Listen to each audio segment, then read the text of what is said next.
What a joy it is to be together, to be present to one another, to be present to the joyful noise of somebody finding their voice, the strains of a baby.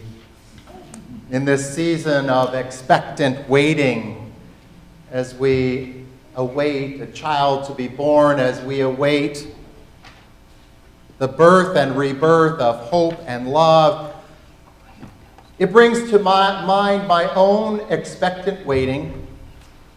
Just over 3 years ago, and a day in August where Ruth and I went a few blocks over to St. Mary's in Reno, and we expectantly waited for a life that would now be known as Bayard. We had planned, of course, for this. The day didn't happen as we had hoped. It ended up in a C-section, which meant that mom and baby were separated for a time. But we had planned for that. I was to go with Bayard into the room where the nurses were, and Ruth into recovery. And as I sat there with this new life in my hands, this somewhat older soul and new soul, though I'm not sure how new his soul really was. As I sat there, the Unitarian Universalist songbook came to mind, and I just began to sing, "Spirit of life, come unto me. I know this rose will open. There is more love somewhere. Comfort me, comfort me, comfort me, oh my soul." And we sat there, and I think I ran out of the Unitarian Universalist songbook by the time we were done and got the chance to reunite with Ruth. I still wonder to this day if those songs that night had a calming impact or maybe even a lasting impact on his life. But it reminded me in those moments of what it meant to simply be present, to be present to this child and to be together. I think it's my hope that he'll continue to feel a calming presence in his life as these tunes come to mind. You know, we're in this season that can at times feel frenetic and focused on presence, you know, the physical presence, the things that, you know, some of us gather around on the 8 nights of Hanukkah or under the Christmas tree, the presents that we unwrap and give to one another. We hear about the consumption that is necessary, you know, particularly for retailers, as we talked about, you know, a few weeks ago, it being Black Friday, meaning, okay, we can finally get into the black by people spending.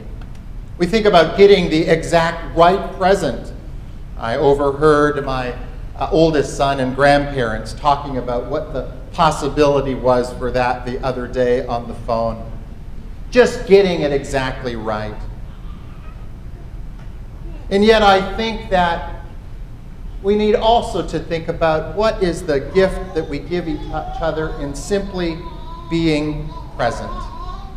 Being present to each other. Some of you may know of author, educator, and activist Parker Palmer. Parker Palmer, who founded the Center for Courage and Renewal, writes about a time where he was experiencing clinical depression. It was during his clinical depression that he realized that often people would substitute being present and supportive with lots of advice for him.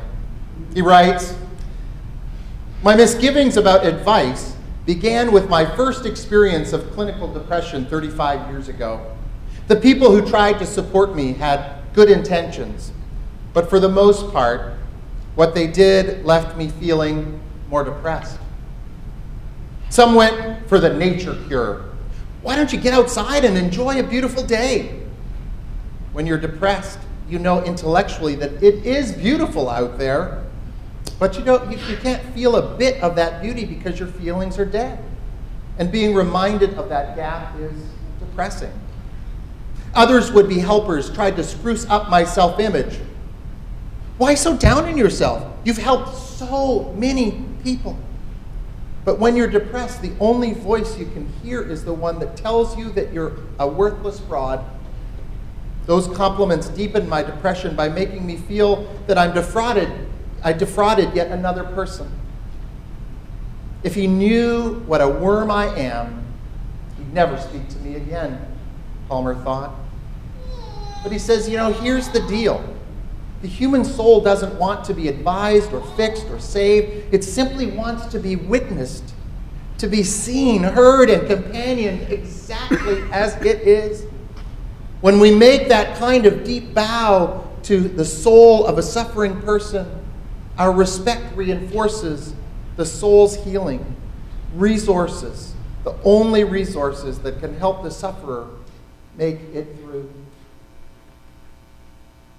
I think of myself as a helping person, often wanting to give advice.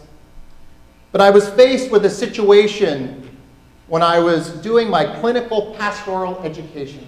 It's a fancy word for engaging in learning through chaplaincy. My chaplaincy training was with a hospice provider, happened to be located in Walnut Creek. And I went to visit a patient in Oakland who was, as we said in hospice, actively dying, slow breathing, unconscious by the standard terms, but in hospice we talk about consciousness continuing. And it was my first time to attend somebody that was actively dying and unconscious, and I thought to myself, why am I here? What is my purpose? Do I pray out loud? Do I pray silently to myself? Do I hold her hand? Do I sit quietly? I didn't know, and I thought, am I enough? Aren't I supposed to be doing something here together in this moment? And it was that time that I just understood that I needed to be present, to witness this moment, this profound moment of human experience. The simple witnessing to life, from birth to death. People need to be seen and heard and companioned. Parker Palmer says that this is the rub. Many like me, us helper types, are as much or more concerned with being seen as good helpers as we are with serving the soul deep needs of the person who needs help. Witnessing and companioning take time and patience, which we often lack, especially when we're in the presence of suffering so painful we can barely stand to be there, as if we were in danger of catching a contagious disease. We want to apply our fix, then cut and run, figuring we've done the best we can to save the other person. Parker Palmer offers an alternative to this quick fix in a story about his friend Bill. You see, he says, during my depression, there was one friend who truly helped. With my permission, Bill came to my house every day around 4 p.m., sat me down in an easy chair, and massaged my feet. He rarely said a word, but somehow he found the one place in my body where I could feel a sense of connection with another person, relieving my awful sense of isolation while bearing silent witness to my condition. By offering me this quiet companionship for a couple of months, day in and day out, Bill helped save my life. Unafraid to accompany me in my suffering, he made me less afraid of myself. He was present, simply and fully present, in the same way one needs to be at the bedside of a dying person. It's at such a bedside where we finally learn we have no fix or save to offer those who suffer deeply. And yet we have something better, our gift of self in the form of personal presence and attention, the kind that invites the other soul to show up. As Mary Oliver has written, this is the first and wildest and the wisest thing I know, that the soul exists and is built entirely out of attentiveness. Giving the gift of presence takes time. Sometimes more time than we think we have. I learned that in 1980, 40% of Americans said that they had entertained people in their home at least once a month.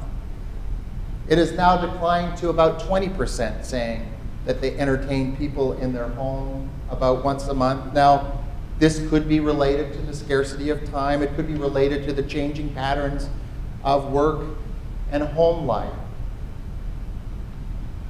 But it is happening. I was reminded yesterday as I spent 3 hours preparing for a Serve You event in my home where I served coffee. We did a coffee tasting. We tasted 5 coffee. By the time everybody left, I had a lot of energy to clean up, I'll tell you that much. I was ready to go. But it reminded me of the time that one puts in to do that in your home, but how meaningful it was to sit with 10 other people in deep conversation about our hopes and our dreams and our fears as well.